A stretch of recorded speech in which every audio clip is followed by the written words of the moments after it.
Right now, he is sitting down for a town hall. Here we do like to prioritize all of these live events, so let's head out to Reading, Pennsylvania for this. Behind you can see Trump Force 2, of course, and it's the craziest thing to have your name on the side of an airplane. I will say, you know, the craziest thing, and you guys can see our great Secret Service agents, they're doing a great job. We're very grateful for them. I'm proud of them. But it's funny, the Secret Service, because I don't drive anymore, right? They drive me around everywhere. And I love these guys. I say this with all admiration for them, but they drive very slowly, right? I'm sort of a lead foot guy. Now, I tell you that, and what you don't know is that about a week ago, they took me to their training facility, and they took me on their tactical driving course. And as I'm getting in the car, Dave over here, the lead agent says, "You know, sir, how you always make fun of us for driving like Miss Daisy?" And I said, "Yes, I do remember that." He said, "Well, strap yourself in." So they got their revenge. I'm never going back to that course, though. No more revenge after this. Really? Yeah, but it's good. We're having a great time. We got 25 days to go. People, I mean, enthusiasm is off the charts. And this is just so, I mean, this is, you know, this is so cool. Have you gotten used to this where literally everywhere you go, you have thousands of people chanting your name? Yeah, it's awesome.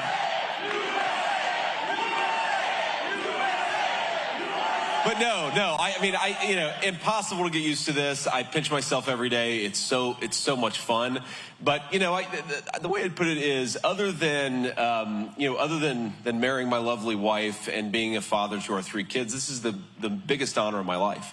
I mean, I grew up in a, you know, my grandmother raised me. Sometimes, you know, things were really tight. Sometimes we were very poor. And here I am asking to be the Vice President of the United States. What a great country this is, and what a great testament it is. It truly is. I mean, I was going to say the American dream, but was it even a dream? I mean, this is one of those things that do you even think of when you're high school, college, right? No, unless you're a crazy person, maybe you think about it when you're, you know, when you're in high school. But look, I really, when I thought about the American dream, what I wanted was to be able to give my kids the things that I didn't have, right? I remember, you know, being a kid and being really worried that, you know, you give somebody your address, but you're not sure if you're going to live there 6 months later, and that really bothered me. Sometimes you're really worried about whether your mom or your grandmother's going to be able to afford the things that are necessary. To me, the American dream was just being a good husband, a good father, and being able to, you know, look to the future with a bit of optimism. And, you know, what I think about the American dream, I think it probably means 100 different things to 100 different people. But I think the unifying thread is we just all want to be able to give our kids and our grandkids a better life maybe than we had. And that is, I think, where we're failing the most, right? I mean, unfortunately, only 2 people get to run for vice president every 4 years. That's not going to happen to everybody. But I think that you want to live in a country where kids can dream big dreams and be realistic about it. And that's what the American dream is fundamentally about. And look, I worry that, you know, when I talk to people, we have the most generous and greatest people anywhere in the world. I really do. The past 8 weeks have taught me a love of this country because you see it. I mean, you should come on the plane with it, seriously. Did you just hear him invite me on the plane? I did. But you see the country from a totally different perspective because, you know, people are very anxious about what's going on, but they're excited to talk to you about what's going on in their lives, what, you know, the business that they're building or, you know, what their grandkids are up to or what they're struggling with. And it just gives you an unbelievable perspective on what a great country that we have. And especially, you mentioned my kids, right? The cool thing about running for VP as opposed to the Senate is you run for the Senate and you ride around in like the back of my staff members' used Subaru, right? You run for VP, you ride around in that thing. That's pretty cool. But you know, like we bring our kids with us all the time. And you didn't mean my wife. My wife is with our kids right now. But usually, you know, we'll at least have one family member with us. And you just see this country from a totally different perspective. And it's an amazing thing. And I think that, you know, sometimes we get so frustrated, and rightfully so, with Kamala Harris and the broken leadership in Washington. We can't ever let... I agree. we can't let that frustration, I think, make us forget that we still have the greatest country in the world, and we're going to fix that broken leadership in 25 days. And I think it's been...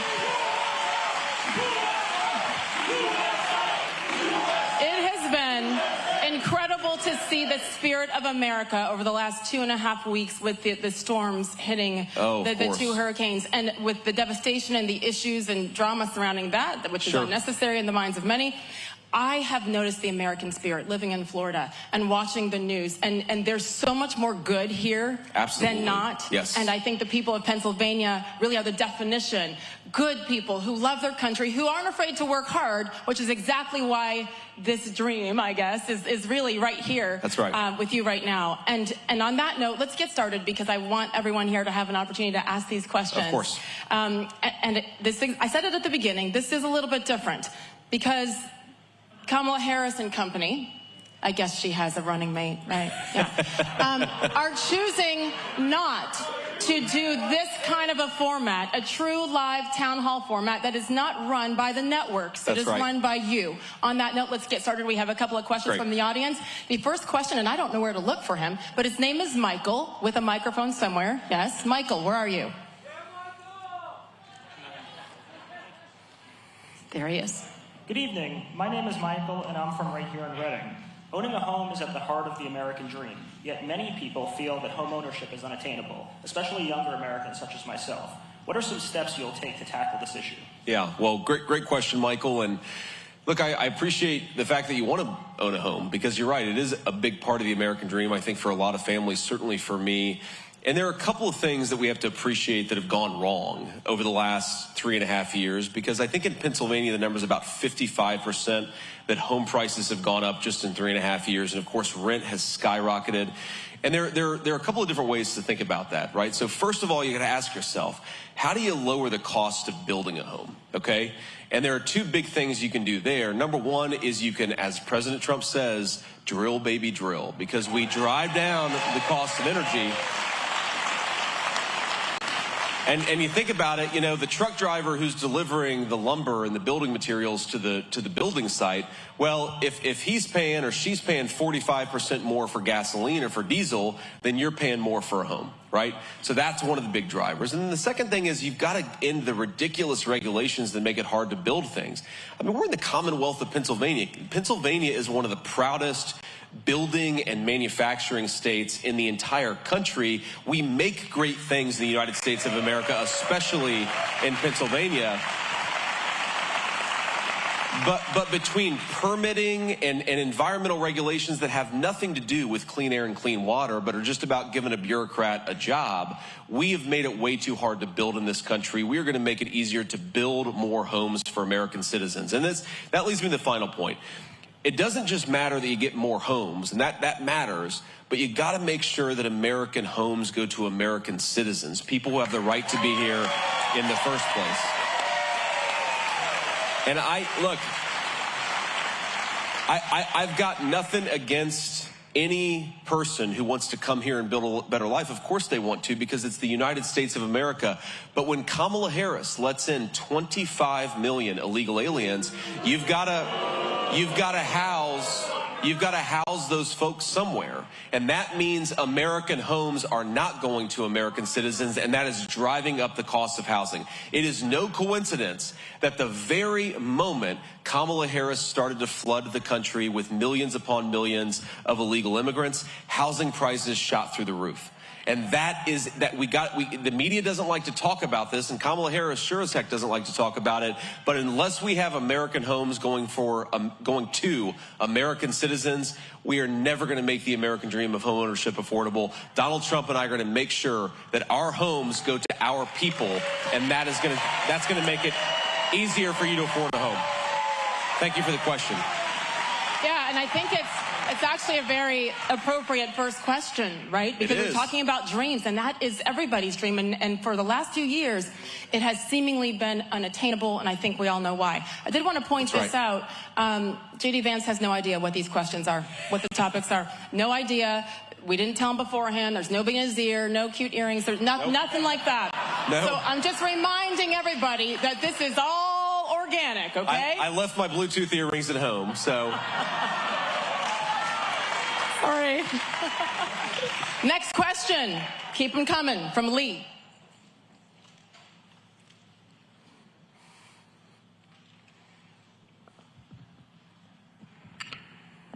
Good evening. I'm Lee from Birdsboro, Pennsylvania, and I'm a retired state trooper. My question is about something that many voters...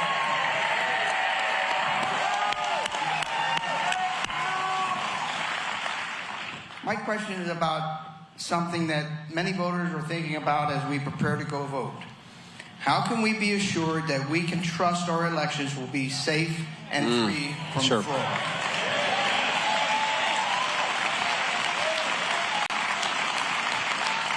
So Lee, another great question. Thank you for your service. God bless our men and women in blue who keep us safe every single day. We're very grateful for you. So let me answer this in a couple of different ways. And the first thing, I want to assure you that we're not getting everything perfect, and I would never say that we are. I think we're doing way better as a Republican Party on election integrity this year than we were 4 years ago. So get out there and vote. Know we're working hard on it, and we're fighting every single day to make sure that every legal ballot, but only the legal ballots count, right? That's important. We're going to protect people's right to vote. You know, we're doing a lot to make sure that happens. And a lot of this stuff doesn't make headlines, Lee, but it's little lawsuits that the RNC is filing now that they weren't filing 4 years ago. Things like making sure that our voter rolls only have American citizens. Things like, of course, we're proud, by the way, to have the support of Bobby Kennedy, right? We're excited about that. But the Democrats have been fighting to make sure that Bobby Kennedy stays on the ballot. And for example, in North Carolina, Bobby Kennedy will not be on the ballot because of the efforts of the Republican National Committee.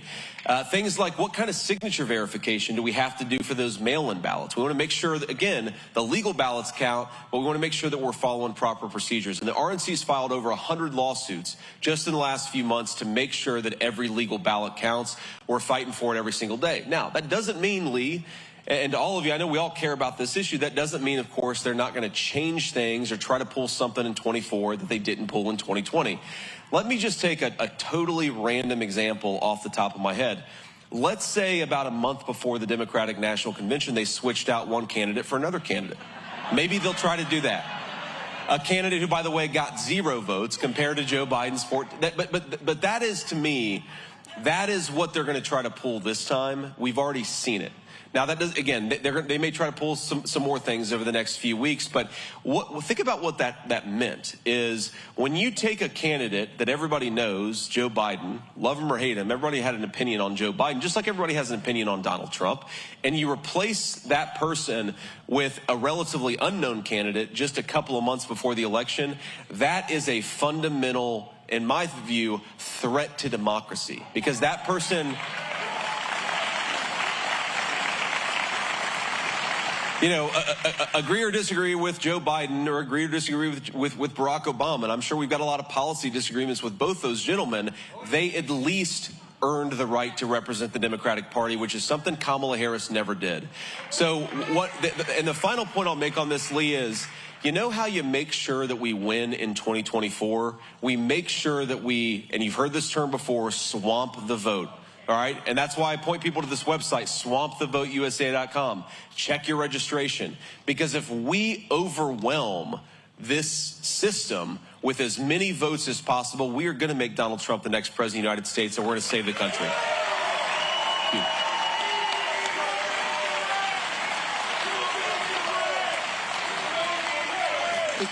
Can I share a quick story with you? This happened 6 days ago.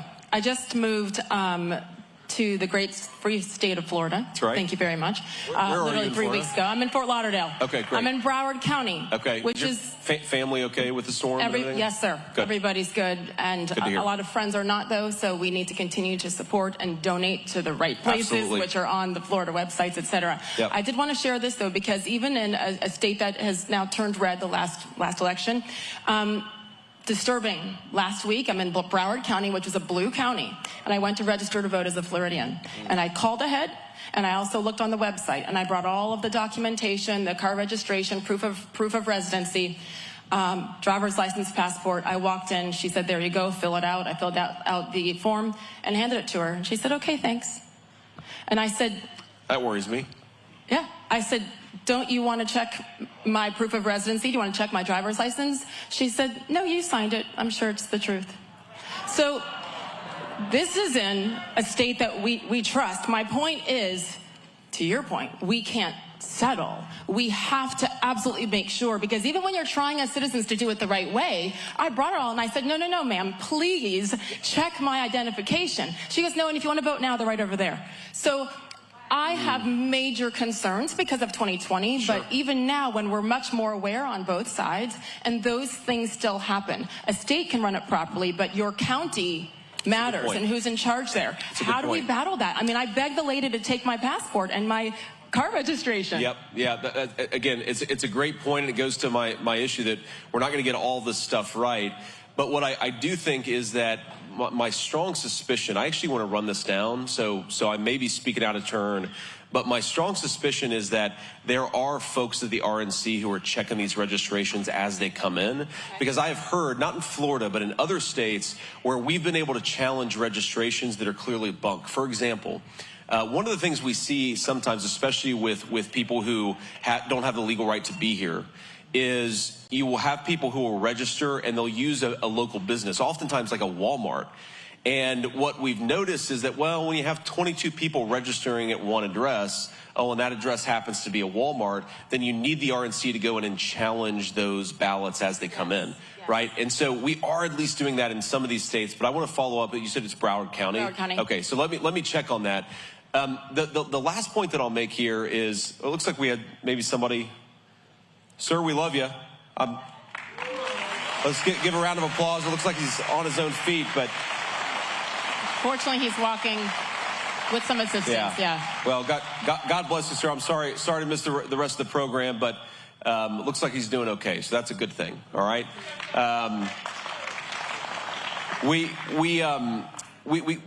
There's a lot more that we can do, but we are actually tracking some of this registration stuff to make sure that it's going in the right direction. And again, with all acknowledgement that nothing's ever going to be perfect, you look at our registration numbers in Florida and in Pennsylvania, guys, we are knocking it out of the park right now. I mean, things are moving in the right direction, and that's a very, very good thing. So I say that not to say that we've got it all figured out, because we've got to work hard on it, knock on wood. I say that because we're winning this election. We really are. We just got to keep working at it. And, you know, I hesitate to bring it up, to talk about it sometimes, but I almost consider it like see something, say something. That's exactly That's not right. Yes. And so we have to do our part. But if we see things like that are or are not happening properly, isn't it our responsibility to report it and try to get this as close as possible? That's exactly right. And actually, so just a few days ago, I did a call with a lot of our poll workers. Some of you may have even been on that call, because one of the best ways to help out, obviously register to vote is the most important thing, voting most important thing.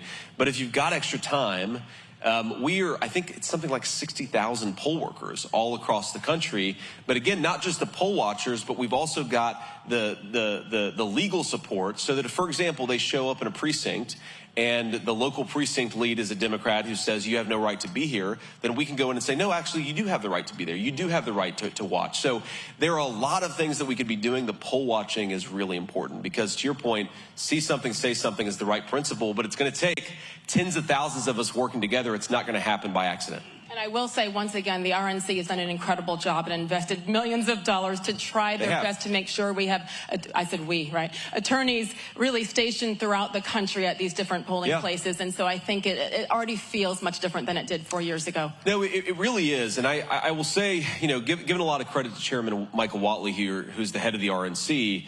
So ask yourself, why is Michael Whatley the head of the RNC? And there are a whole host of reasons. But one of them is, you got to ask yourself, which states had pretty good, not perfect, but pretty good elections in 2020 and 2022.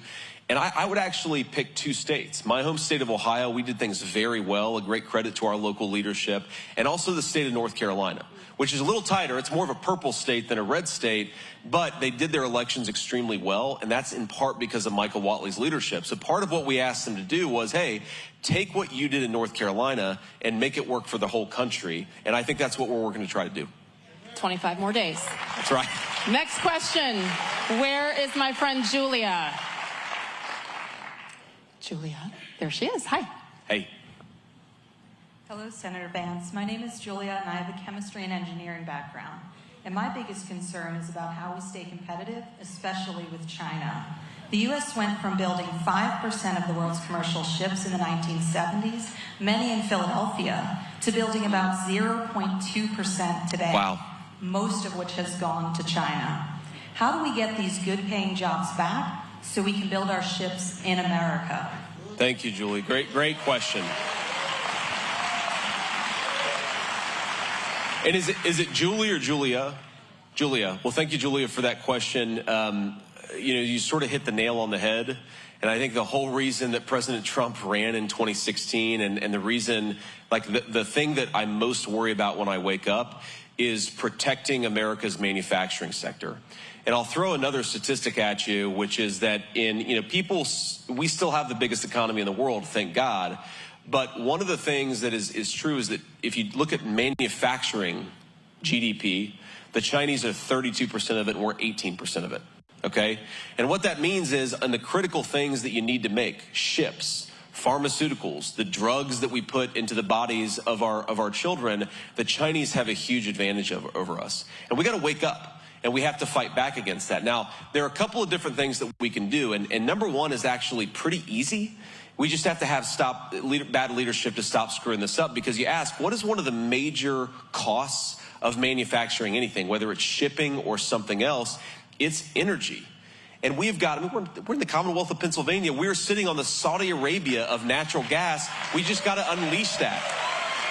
And it'll, now that will lower costs, of course, for everybody, because all of us use energy and we all use things that are made out of energy, but it also make it easier to manufacture in the United States of America. Because, you mentioned, I think it was commercial ships, right? Where, we used to be 5%, now we're 0.2%.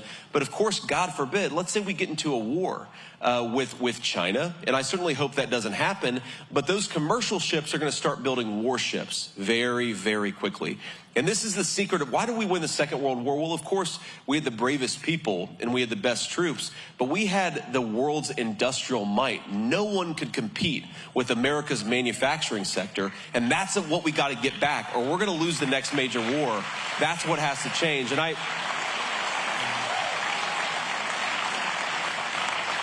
want to answer with something else, too, because, President Trump, I think, really changed the national conversation about this. And, of course, the media doesn't give him enough credit here. But we have to ask ourselves, okay, America has a lot of advantages. I think we got the best workers. We have great energy. We've got the best markets anywhere in the world. People want to buy and sell in the United States of America. But here's something, let's be honest.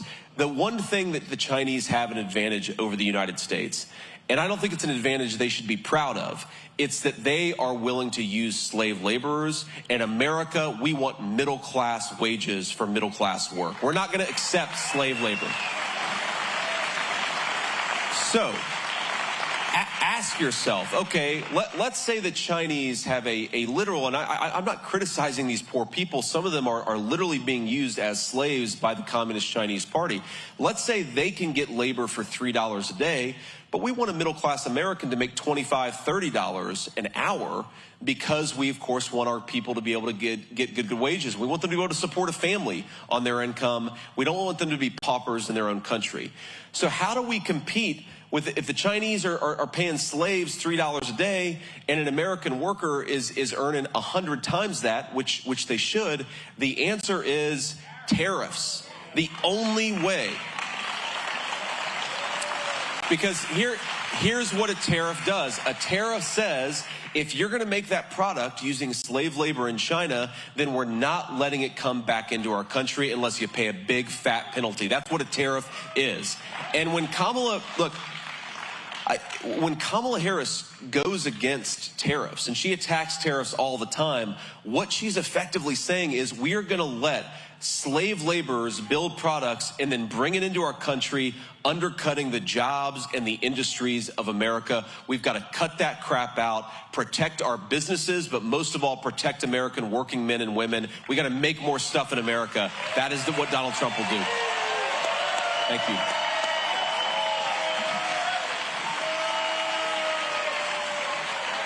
It is truly, whenever I've heard her talk about it and just witness things, it is truly anti-American. It is. And I think that's what we need to remember. Like, sometimes I say, why?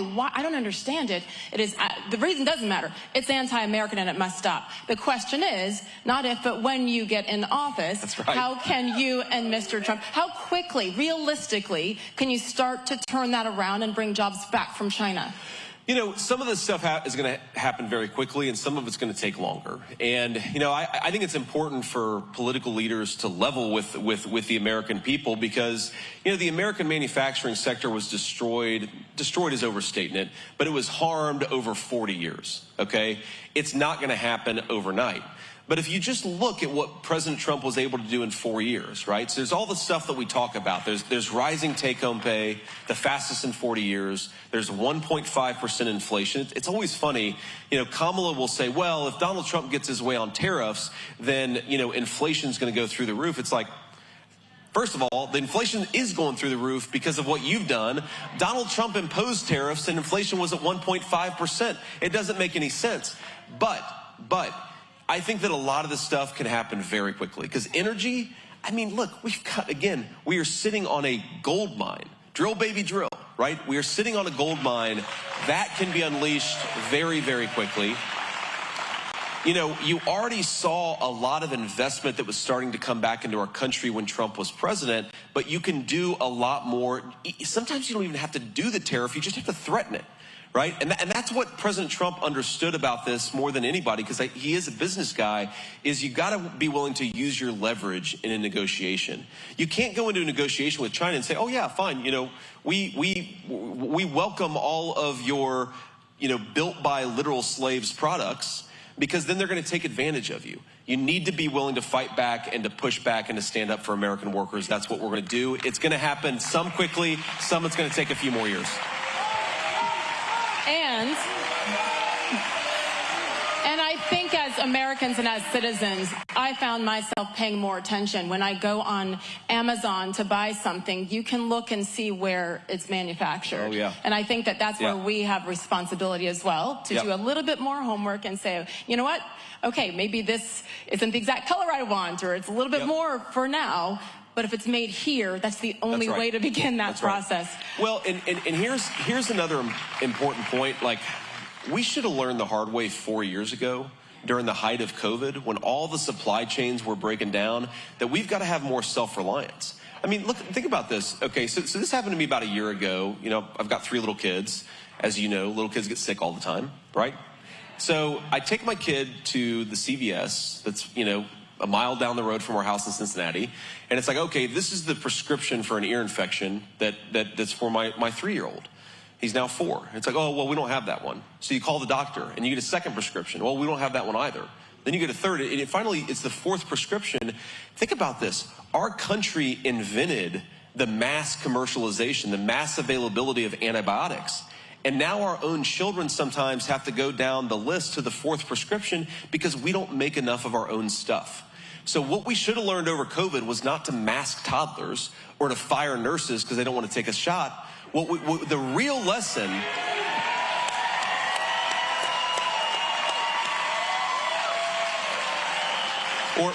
or other professionals, not to be too on the nose, but what we should have learned from COVID is we need to be more self-reliant. We can't rely on countries that hate us to make our stuff.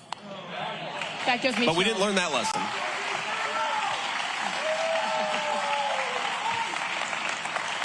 Oh, he's got the Fight, Fight, Fight t-shirt on. That's I see you. That's, yeah. Very nice. This is a good guy here.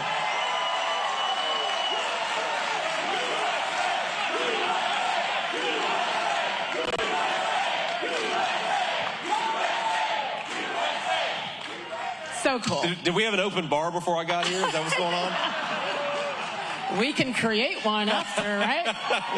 Tell me where to go after this, Reading, Pennsylvania. Okay, let's... The bar's over there. Oh, look, she's inviting The bar's us. over here. Okay. All right, sounds good. Be right over. I'm not picky. Next question. I should have asked how to pronounce it. Lazaro, help us. When you come to the mic, tell me how to pronounce it properly. There he is. Yes, How do you say your name? Lazaro. Thank you. Hi, Senator Vance. Hi. Thank you for being here. So I'm from Shillington, Pennsylvania. I'm concerned about what's going on in the world today. My son, like you, served in the United States Marine Corps. Hear, hear. Thank you, and thank him. My parents escaped communism and came to America for freedom. How will you and President Trump help us protect us from the spread of communism? Good question. Ooh. So first, Lazaro? Okay, Lazaro. Thank you for your question, and thank you for your son's service. And it's one of these things that's interesting. I don't know if you've noticed this, but when I talk to people who are really concerned about communism and really concerned about socialism, it's two groups of people that are really concerned about it. It's one, typically older Americans who remember the threat of the Soviet Union. And then it's also a lot of recent legal, of course, but recent legal immigrants who came from countries with communism. The people who experience communism, they know that it's something that we got to push back on and push back against aggressively. And there's too much, I think there's too much willingness to sort of wave this away and say, oh, you know, it's not really communism. And then, you know, you've got the leading presidential candidate who doesn't want to lower grocery prices, which are up by 25%, by the way, by unleashing American workers and American businesses and American farmers, but wants to do price controls. Right? We should be scared of price controls. This is something that's actually been tried before, and what it leads to is scarcity. It leads to you not being able to buy flour or bread or apples at the grocery store. That's not what I want. I want to lower prices by unleashing America's farmers, making more food and getting it to the people that need it, right? That's how you lower the cost of food, not by price controls. And so, sir, I think one of the big things that we have to do and recognize is that the reason why people aren't as worried about the rise of socialism, whether it's overseas or whether it's here at home, is that our education system has gotten totally broken. And this is something we've got to fix back on. And this goes back to Julia's question a little bit earlier. I mean, look, 40 years ago, American public education was the marvel of the world. We led in reading, we led in mathematics, we led in language arts. And that was what was so cool about it, is that whether you were rich or poor or black or white, you got a good education in the United States of America. We believed that was the birthright of every one of our citizens. Well, now you've got American children. They might, be able to say that there are 87 genders, but they can't add 2 plus 2. Right? And we've injected so much progressive politics into our education system that it's not just, I think a lot of this stuff is crazy, and I imagine a lot of you think it's crazy too. I don't think there are 87 genders. I think that's totally bogus. But it's not just that that's bogus, it's that it distracts from teaching kids the core things that they need to know. And one of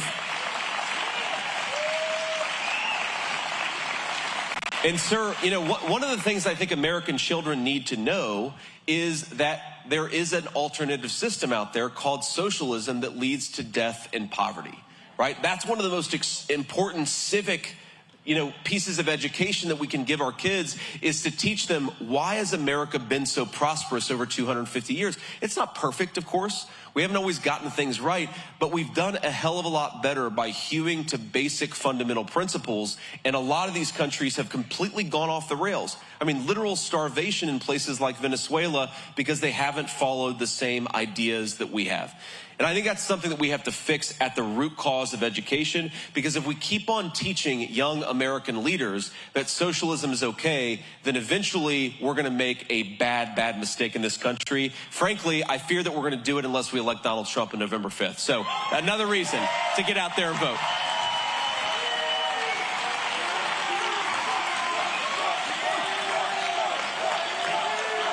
I just saw this beautiful baby. How old is she? Like 9 months. Oh, she's beautiful. Hey, What's her name? Start them young, right? Start them young. Evelyn Liberty. Give it up for Evelyn Liberty.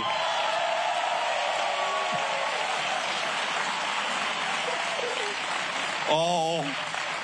I mean, JD, doesn't that make you think about a number 4? Yes, I mean, it does. Keep going. Yeah. Talk to my wife about that. Oh, I'm going to talk to her, right? Yes. You want to drop right into a marital conversation. That's, I want to have a 4th baby. Usha's maybe. Yes. We'll see. A reminder, we are in control of all of that, yes. What she says is not even talking about it till November 5th. That's what she says. Okay, So she's smart. let's win this election first. First things first. Real quick follow-up to what you said. One of the beauties of Florida is the diversity, and so many people who have come over here legally as immigrants and proudly. And I talk to them quite often in Ubers. It's amazing how the conversations begin there. And there was a young man today from Cuba, many from Venezuela, and they bring it up and they say it all the time. Americans don't understand. They don't understand what's at stake and what's on the line because they, to your point, they've never felt it. They've never lived it. And of course, it's not going to be talked about in the mainstream media. So it does go back to education. The problem there is then we have unions and we have tenure. You got to blow that whole thing up. But how realistic is that? Look, I think it is realistic because people have recognized that our education system is failing our kids. So, and it's funny, it's often public school teachers who know the most about how corrupted it's become. Because they don't want to be teaching all this crazy stuff. They want to be teaching kids reading, writing, American history. And I mean, this is one of the reasons, I know this is a big issue in the state of the Commonwealth of Pennsylvania, is we've got to do school choice to give parents ownership over their kids' education. And there's also, there's something here which I think, look, we're Republicans. We typically believe the government should be smaller. We don't want the government in our bedrooms. We don't want it controlling our lives. But there are things that the government needs to do and needs to do well. Like it needs to do immigration enforcement, and it needs to do it well. When the government is in, this is of course local government, but when the local government is educating our kids, we want them to do it well. And this is competent government. We've got to get back to that, right? Smart people running the government and making sure it does its job. Yes, we want it smaller, but when it's doing something, we want it to do it well. We're not asking for that much, are we? Right. Apparently. Yeah, we figured it out. I mean, look, we apparently had education figured out pretty well 40 years ago, and it's by getting away from some basic truths that we've screwed it up. And once again, to all those teachers in the audience, besides Julia, yes, thank you. Thank you. It is a thankless job quite often between the teachers, the first responders, our military servicemen and women, the medical professions, all of these people. Yes. Of course, we all were affected so greatly by COVID, but of course, I mean, you are on the front lines, and I thank you for the patience with my 3 kids in particular, and in general, because it is a tough job, and we love you for it. God bless you guys. Thank you. Keep it going. Where is Gwyneth? Another question. It is from Gwyneth. Right here in the front. Senator Vance, thank you for being here tonight and taking questions from voters. My name is Gwyneth, and I'm concerned about the federal government's overreach, especially the Department of Justice and the FBI. How will you and President Trump help control the out-of-control federal government? Hear, hear.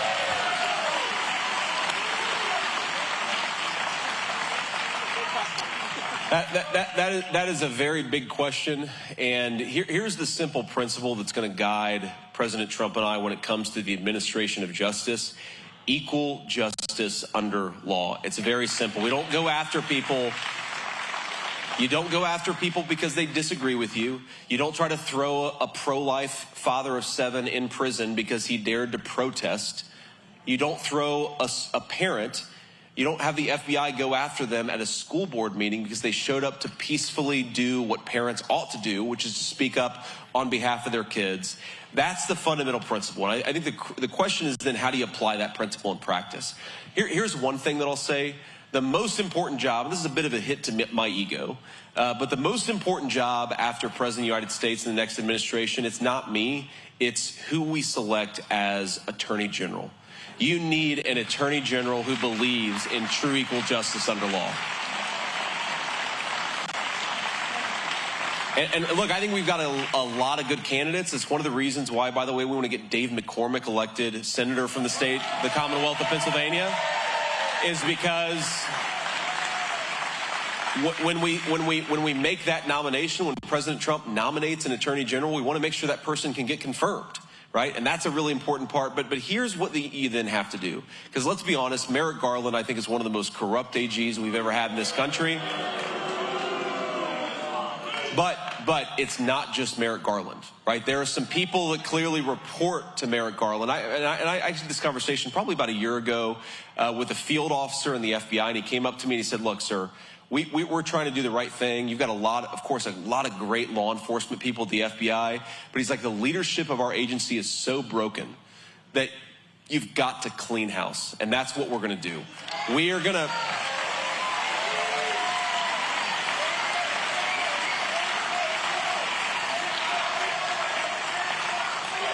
When we say drain the swamp, I mean, look, just go back a few years ago.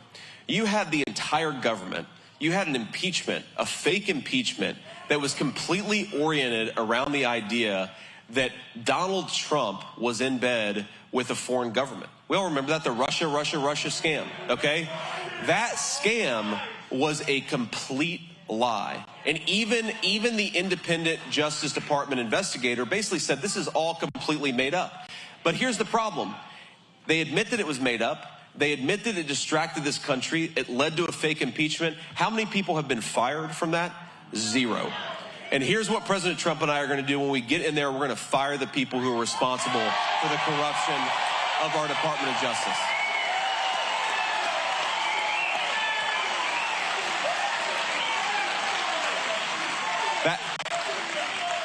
That's what we've got to do. And if you're not willing to do that, then you have no business running this country. Luckily, we've got a guy in Donald Trump who is. So, can you record it so we can see what it looks like when you fire them? And is it that you're fired? Is it a pink slip? What does this look like? He does actually like to do that. He does. I mean, look. One of the reasons he's one of the more famous people in the world is because he got famous firing people.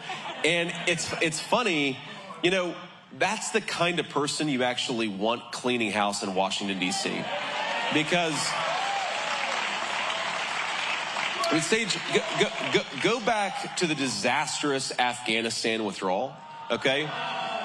And, you know, it's so sad because these are, I mean, young people at the prime of their life. They're the very best of us. They put on the uniform, and of course, 13 of them lost their lives. And I've talked to a lot of the families, the moms and the dads, the sisters of these beautiful young Americans. And you know what they'll tell you? They're not even that, of course, they're sad, but they're not angry that they lost their loved ones. What they're angry about is the lack of accountability that happened afterwards. And we have to ask ourselves, and I had to fact check this because I couldn't believe it. How many in the Department of Defense bureaucracy, senior leadership, how many people got fired after that disastrous withdrawal? Zero. I mean, to people, especially those watching at home, who just want their government to function and work properly, you can't do that unless you're willing to fire the people who screw up. And that is what I think President Trump will do.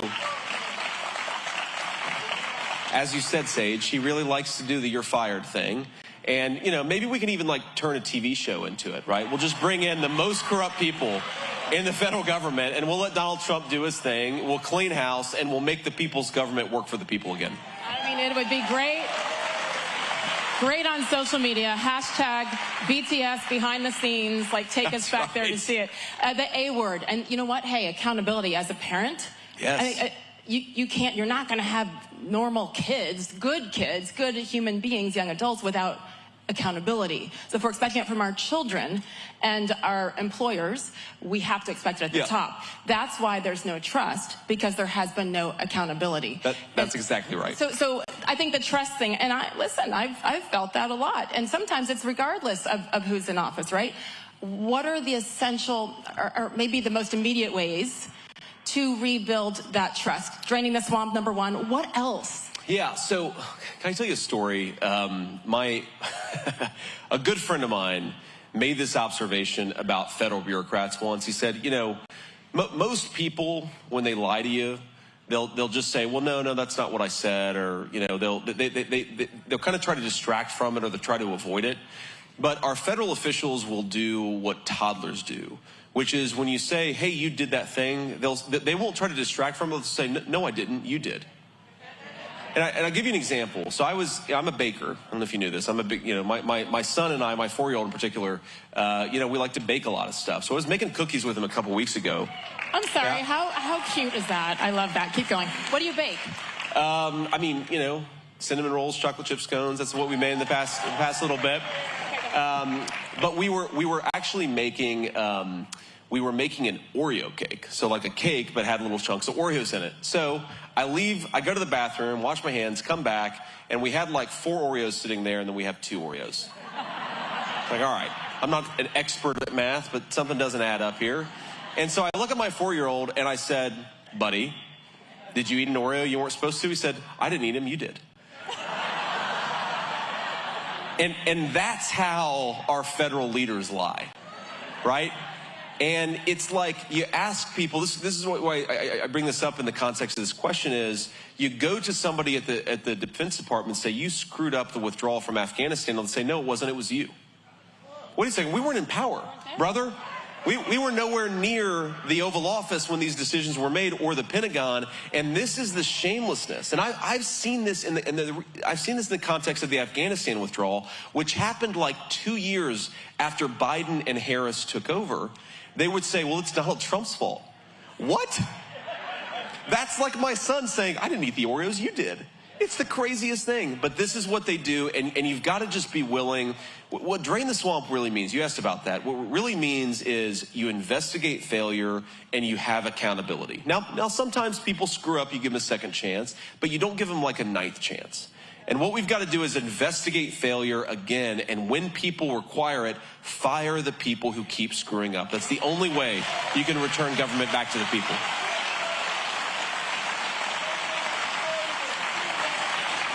Yeah, I call it the A word, accountability. And Yep. this is, I hope it's okay that I say this. If not, we're just going to pretend like it didn't happen. Fine. Right? It's not just live. 1,000 of our Fine. closest friends. It's fine. No. Watching the debate, by the way, he put on a clinic, did he not? I mean, Thank you. That was fun. I had a good time. was amazing. I'm like, in my next life, I will be as smart as JD Vance and be that quick. It was amazing to watch. One of my favorite parts, there were many, but one of my favorite parts was when you got the inevitable question about how you had previously felt and talked about Donald Trump. Yep. And what did he say? He said, I screwed up. I've changed my mind. Yeah. Basically, like that's called Just be honest. accountability because you owned it. Yeah. And I really think that was overlooked because nobody else on the other ticket will ever admit, like, it's okay to grow. It's okay to change. Yeah, absolutely.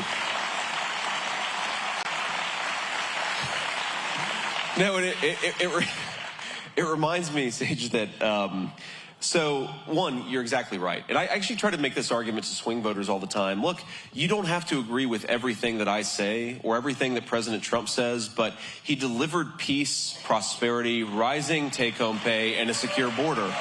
Like, if you said in 2016 that wasn't going to happen, that's fine, but then admit that you screwed up and you got something wrong. And that's what I did. And I think that's important, is to say, oh yeah, I screwed that up. I was wrong about the guy. Also, by the way, I realized that the media lies about him to a ridiculous extent, that half the things you hear about him are straight up made up. But you know, what's so funny about this is when Biden was still running, and they were trying to distract from the fact that he clearly didn't know what the hell was going on, right? And sometimes reporters would say, oh, well, clearly Joe Biden is not quite the same that he was in 2020. It's like, oh, that's putting it mildly. Or the same as he was 10 years ago. They'd be like, well, the other candidates, he's getting a little up there too. Is his memory totally perfect? And it's like, whoa, wait. Donald Trump remembers what I tweeted about him at 9:12 p.m. in 2015. Like, to the word. And he still sometimes busts my chops about it, right? It's like one of the things I love about him is, we joke around with each other, but the idea, like, we have right now a person with the mental competence to do the job, and it's our guy. It's not anybody on the other team. Trust me, I know. He will never let you live that down. Oh, no. I talked to him like, 3 days ago, 4 days ago. I talk to him every day, but a few days ago, he was like, I wasn't always sure about you, JD. It's like, I understand, sir. I understand. Yeah, again, I'd love to be a fly on the wall for that conversation. Tell your son to get a little more creative. Like, obviously, you didn't eat the Oreos. He could have blamed it on a sibling. He went to you. Yeah, like, let's that's work right. on this. Okay, or not. Actually, he's only 4, so I don't know that I want him to be a better liar. No. Though. Maybe I'm okay with him being a really bad liar. That's a good thing. I don't want him to be in politics. No, yeah, exactly. Politics or mainstream media. Yeah. Trust us. Don't do it. Okay, time for one more question. One more. I could go all night, but he has places to be, things to do. One more question from Rossi. Where's Rossi? Good evening, Senator Vance. My name is Rossi, and I'm a legal immigrant from the Dominican Republic. Amen.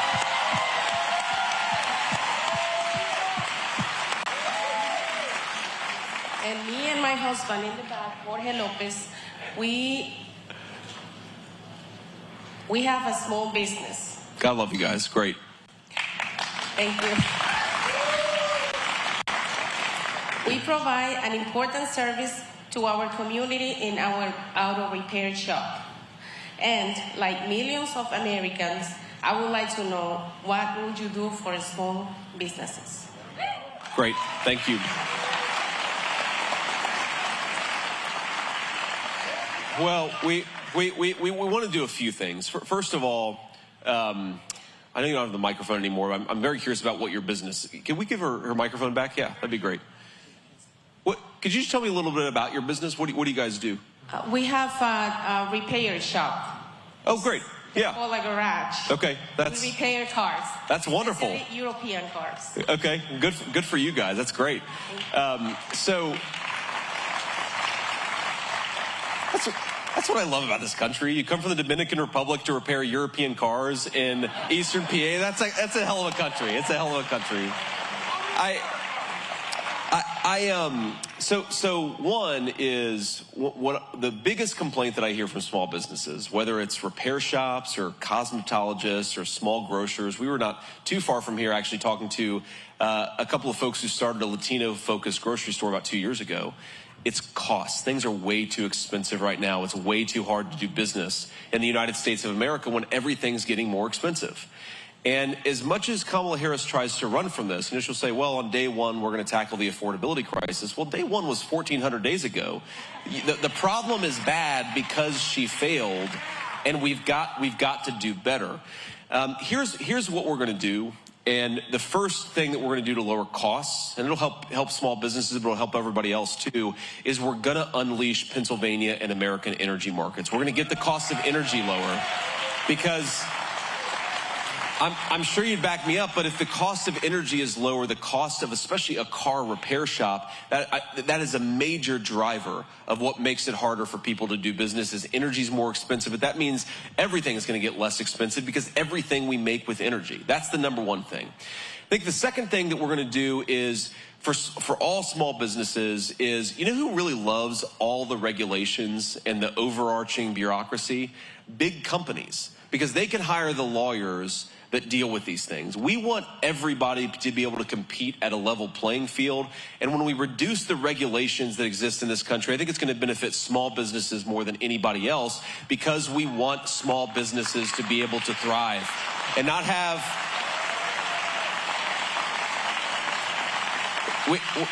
We don't want a bureaucrat knocking on your door every time you try to do something. We want to empower you to do something, because that's what creates wealth and prosperity for our people. The final thing I want to say is that President Trump has proposed an incredible economic set of ideas that really rewards people who build and make and hire in the United States of America. What he said is, you know, we're going to lower tax rates for working Americans, and that's great.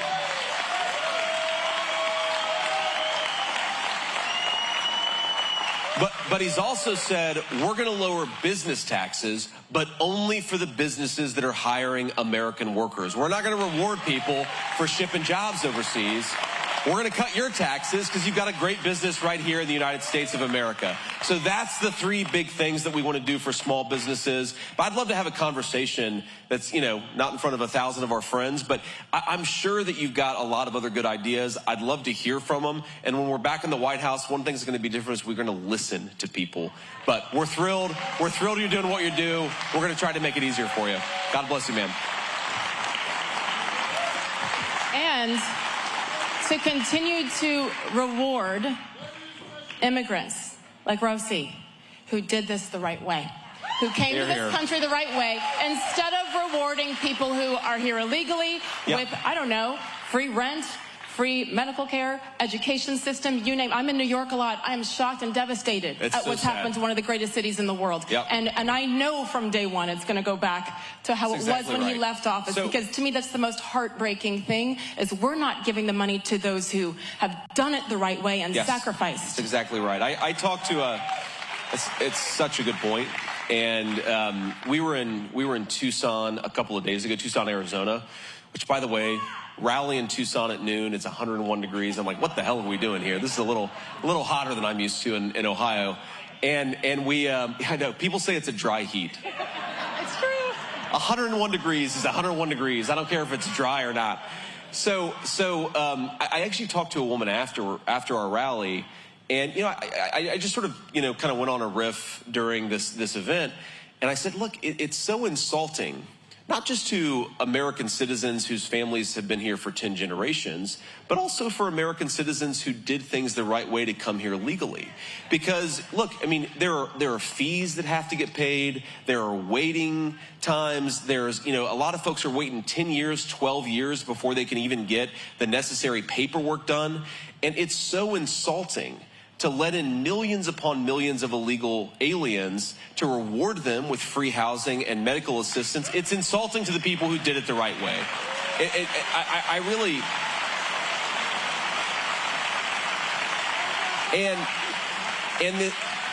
And this woman, who's clearly a Latino immigrant to this country, told me she came here 25 years ago.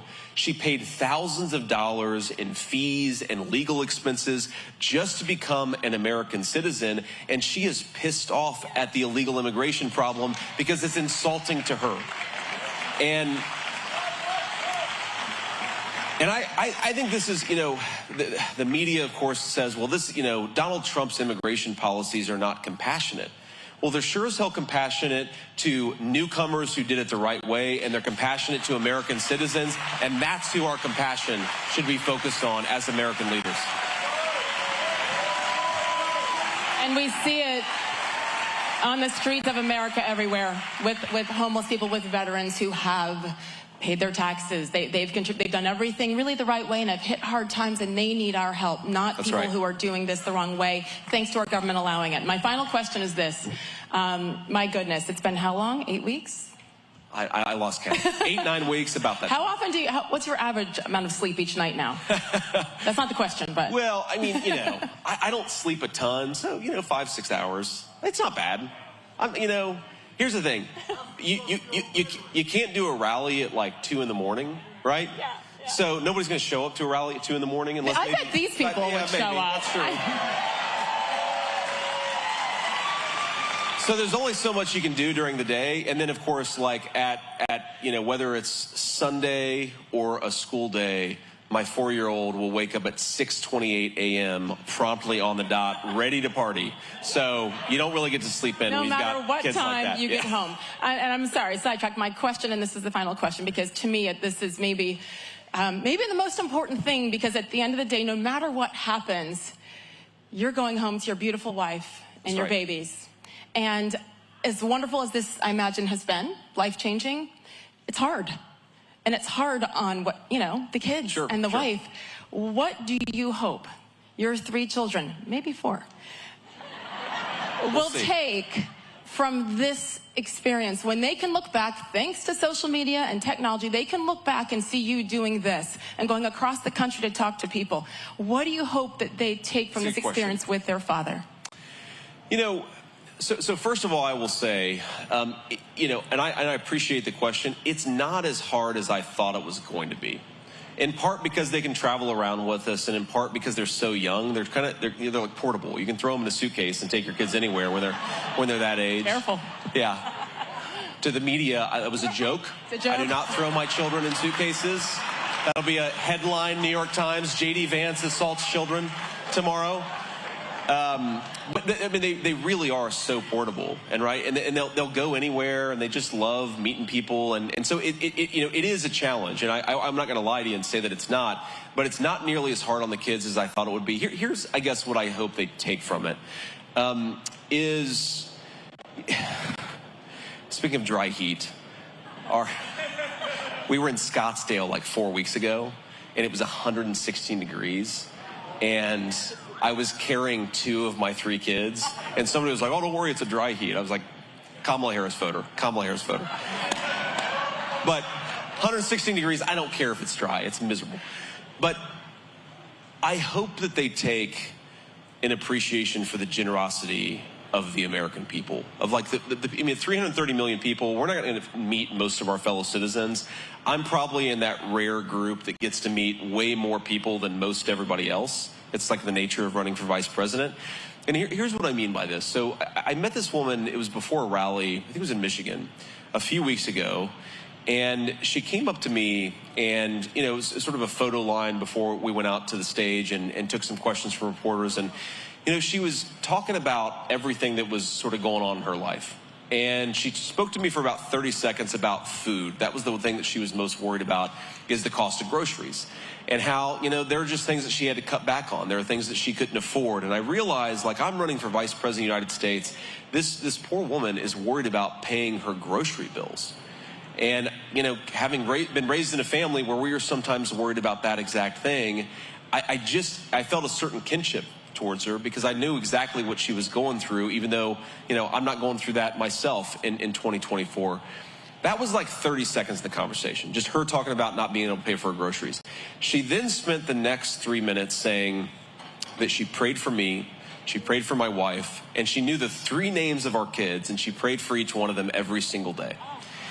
And I get choked up a little bit, but when I say appreciation for the generosity of people, I mean that I hope that my kids realize that there are people out there who can't pay for food that are praying for them every single day.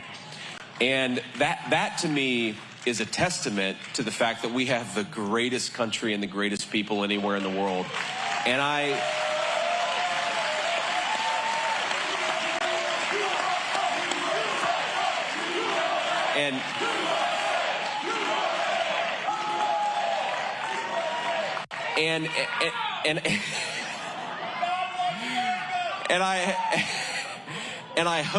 hope that's what they take the most from it, because the perspective that they've gotten, you fly into Tucson, Arizona, and these, it's not a landscape. I grew up in Ohio. Everything's green and lush, and there's water everywhere. But you go to Tucson, Arizona, and there are these crazy cactuses that look like they come from a painting, right? And then you come into central or eastern PA, and you see these beautiful mountains behind us. They're still green. They're kind of starting to turn, orange and red and yellow. And that's my favorite time of the year, especially in this region of the world, is fall. But the fact that you have people who are struggling to put food on the table, who still take the time to pray for, effectively a complete stranger, we have a great country, my friends. Let's go and save it together.